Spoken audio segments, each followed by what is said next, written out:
a Saturday's my half day off, and it's off to the match I go.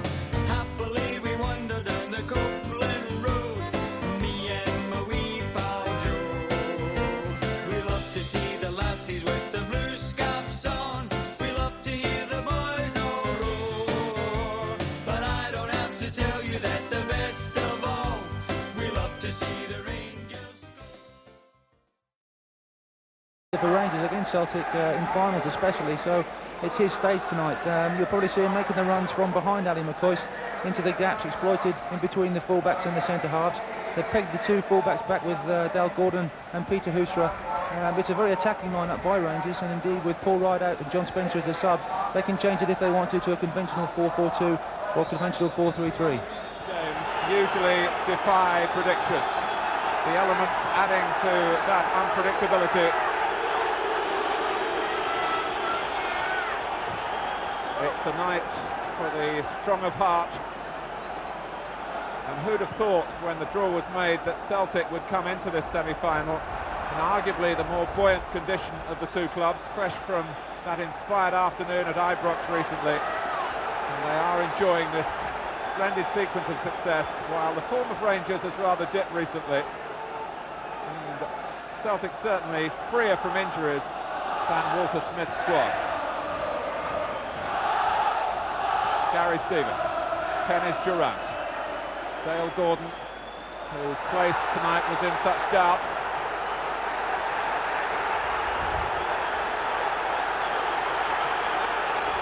Already you can see Ian Durant getting in behind the Celtic left back Tommy Boyd, making those runs in behind Dale Gordon. You'll see a lot of that today. A good ball by Gary Stevens, and Ian Durant's banging off the ball. A real good early chance for Rangers now. John Brown's come forward, Richard Gough is there as well. It comes towards McCoist, in fact. And we'll start to develop now.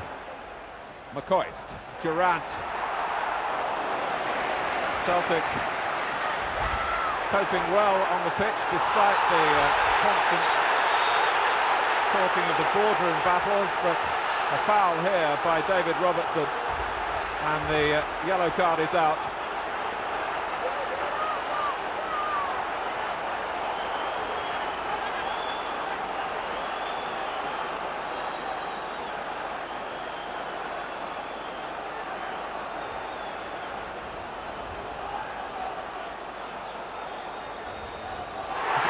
David Robertson has got sent off for that. So, a sensational start.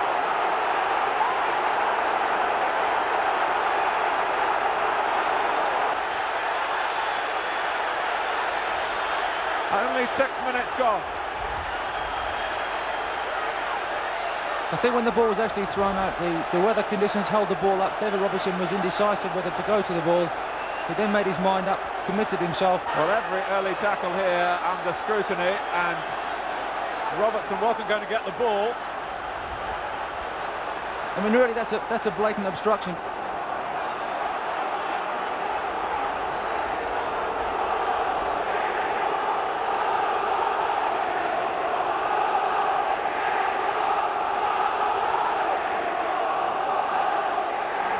Well, the referee now with McStay, the culprit for Celtic, being asked by Rangers to react in a similar way.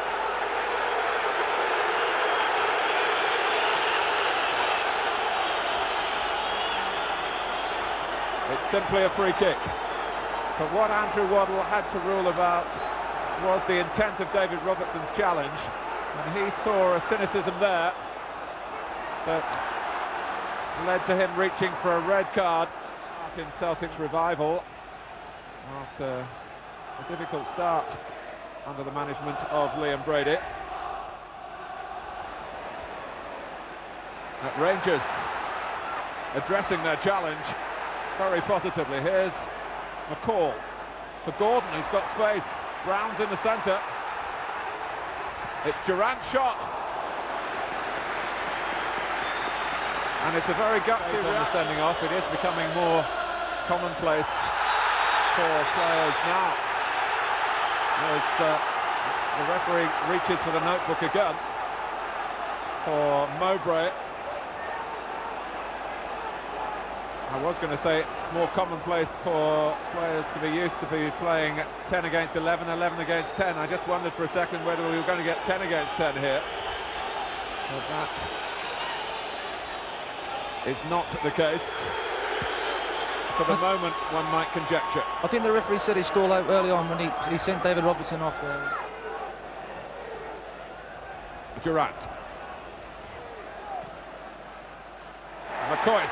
Beautiful touch for Durant. McCoy's on for the return ball. It's played him a bit wide. Gordon's coming into the centre. And Celtic rather lucky to get away with that.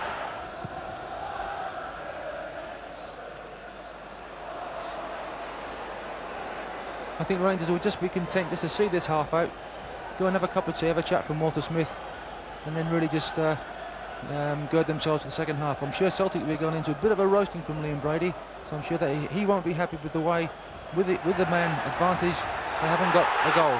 Well, Celtic letting McCall get away. McCoy! He scored! Right on the 45 minutes. Against all the odds. No wonder. Scenes of extravagant celebration. McCoy is almost in tears of joy and disbelief. The 10 men have taken the lead at Hampden Park. A lovely ball by Stuart McCall, just nicely weighted. Ali takes it first time. He just gets a hand to it, Gordon Marshall. Very unlucky not to see that past the post. Good cool play by Stuart. Goes to shoot, squares a lovely pass. Just adjusted his feet and a lovely finish inside the post. Just when I said that Rangers were content to sit out the first half, they come and score. Here's Craney.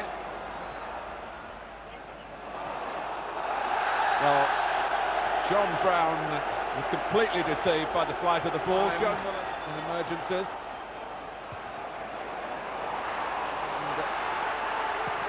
Oh, it's deflected against the post. O'Neill's shot. With a run there that we didn't see too often from him in that style at Chelsea. He feels at home here. Oh, that's handball. Mowbray launched everything at it, and deliberate handball is a dangerous thing to do these days. Celtic looking to find the key here. McStay, oh, thudded against the bar, back off Brown, corner. O'Neill hit the post earlier in the half, pretty deep in midfield. They're queuing up Celtic here. And Gorham has the answer again from Tommy Boy. Come deeper and deeper to try and get a touch and hold it up. Oh, penalty surely. Not given, it's not a goal. And Andrew Waddle chased by Celtic players here. John Collins, John Brown. Well, I have to admit, I thought that was a penalty.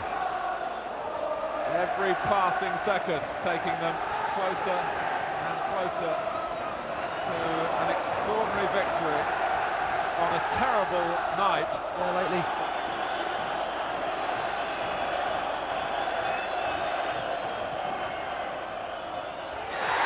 Never write off Rangers. A sensational semi-final success. 84 minutes with 10 men to put the old enemy out of the Scottish Cup at long, long last, and into the 1992 final of the Tennant Scottish Cup. Ali McCoy scored the goal, but all around him were other heroes. Andy Gorham in a second half in which often as he stopped shots, the frame of the goal came to his rescue as well on 3 occasions. But moments like this are very, very rare, and hardened football people like Walter Smith are absolutely delighted, and understandably so. This has been a triumph rippling with character and courage. Celtic already off the pitch. They hit the post with O'Neill, hit the bar with McStay, and a header from Craney was turned onto the bar from Andy Gorham. They might have had a penalty when John Brown appeared to bring down John Collins. But Ali McCoist, yet again, has been a marvel for Rangers. Nigel Spackman, the man of the match.